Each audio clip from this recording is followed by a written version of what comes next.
Chapter 18. Why aren't you doing my homework? Bradley asked. Did it ever occur to you that I might have more important things to do than complete your homework? I asked. No, Bradley said. You need to finish my homework. That's the most important thing going on in your life right now.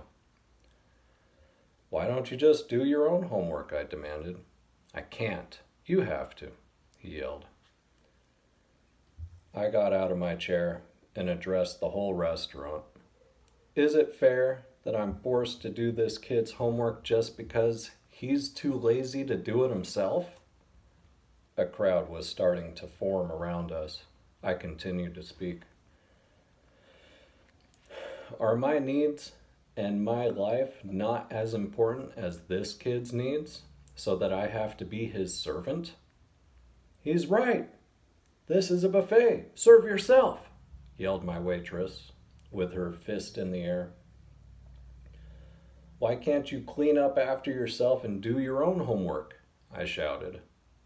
Yeah, you lick your plate clean like good American, yelled the owner.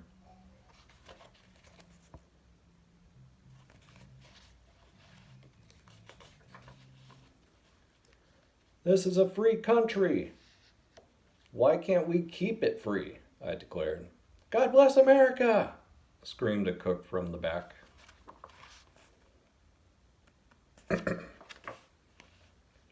People, for the love, control yourselves, Bradley said. I pointed to Bradley. Why don't we don't have to do work for you or anyone else? I grabbed my pink lemonade and poured a line across the carpet with it. What is with the pink? Bradley asked.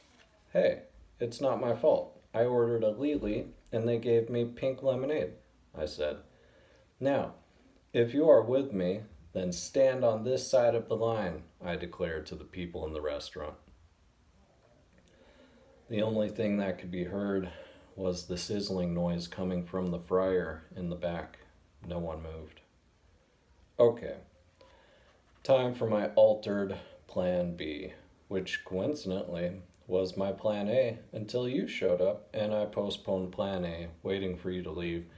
But you're not going to go without force, so my plan A turned into my new plan B. So plan A is plan B, just altered. Does that make sense? Everyone was completely puzzled. They had no idea what I had rambled on about. But before they could even attempt to make sense of the whole discussion, I decided to tell them. I had planned to get seconds. It's crab leg night, and the legs look delicious. Then Bradley showed up, and now I'm altering my plan. I'm now going to get a crab leg, but not to eat. I'm going to whack Bradley over the head with the leg. Now, does that make sense? Crab legs are good for you, the owner said. I gave up and grabbed a crab leg. Bradley grabbed one too. We both gripped the leg like swords and circled each other. We must have gone in circles for a few minutes waiting for each other to make the first move. Finally, the owner said, "Oh, I get it now. Food fight!" he yelled. He grabbed an egg roll and chucked it at one of the employees. It was complete pandemonium. Food was flying everywhere. It was hard to focus on Bradley when so many fights were going on all at once. Wives turned on their husbands and were throwing rice in their husband's face. Daughters turned on their mothers, splashing egg drop soup on them. Babies stayed babies and continued to throw up on everyone. It was crazy.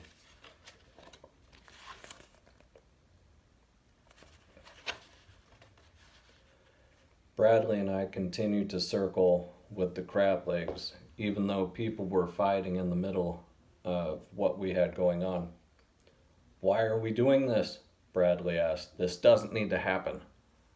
This is happening because you refuse to do your homework, I said. I can't do my homework because I have to work every night. Bradley explained. I have absolutely no time to complete my work, and my parents have very high expectations for my education. It's impossible to have a job and do schoolwork at the same time, but that's what's expected of me. What horrible parents you have. Who are they? I asked. You know the owner of this place? Well, it's them.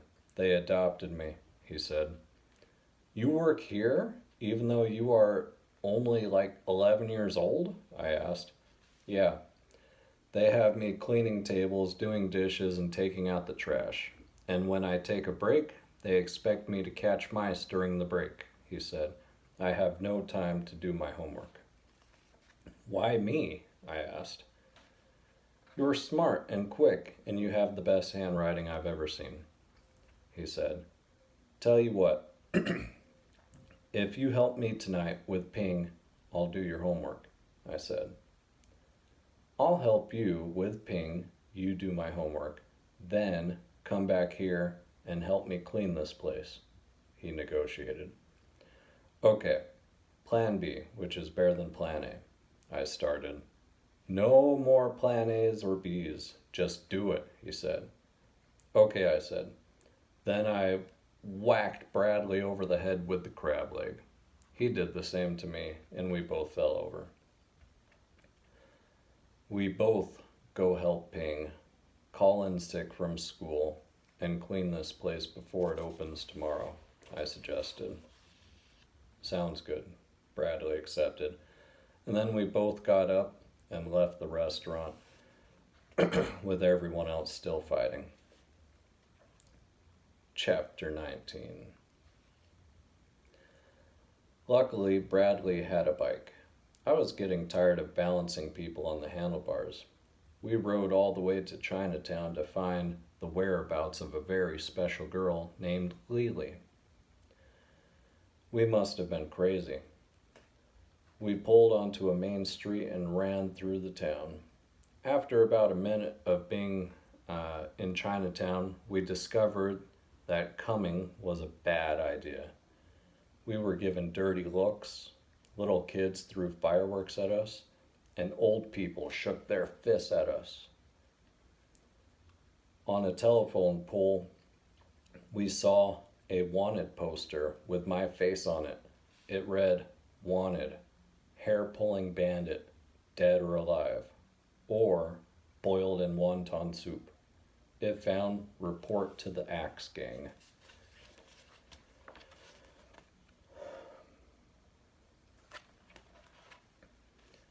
Within seconds, the streets cleared, doors and windows shut, and no one was to be found. The busy street became a ghost town.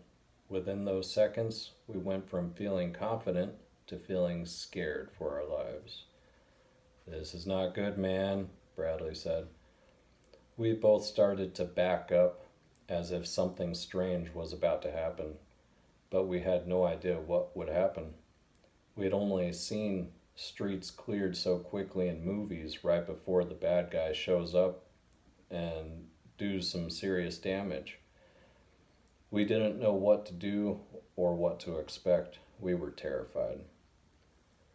I think I see something behind that barrel," Bradley pointed out.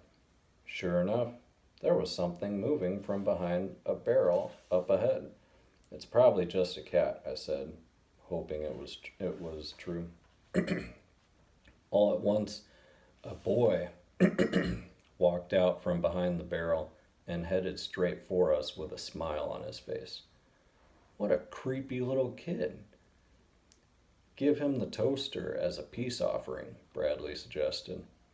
I had to remind Bradley that Chinatown was a place in the same state as us. We had not traveled to another planet and discovered an alien species. This boy knew what a toaster was. After all, my toaster was made in China. Still walking towards us, the boy reached into his pocket and pulled out a piece of paper and handed it to me. I opened it to find a message that said, "I'm a red herring." "What on earth does that mean?" Bradley asked. "It's an idiom," Red herring is an idiom, I explained. You see, in the old days, when they used hound dogs to help search for robbers, the robbers would bring a red herring to throw in a different direction to get the dogs lost. The red herring was like a distraction or a decoy, something to keep the dogs or someone off the topic of what was really happening.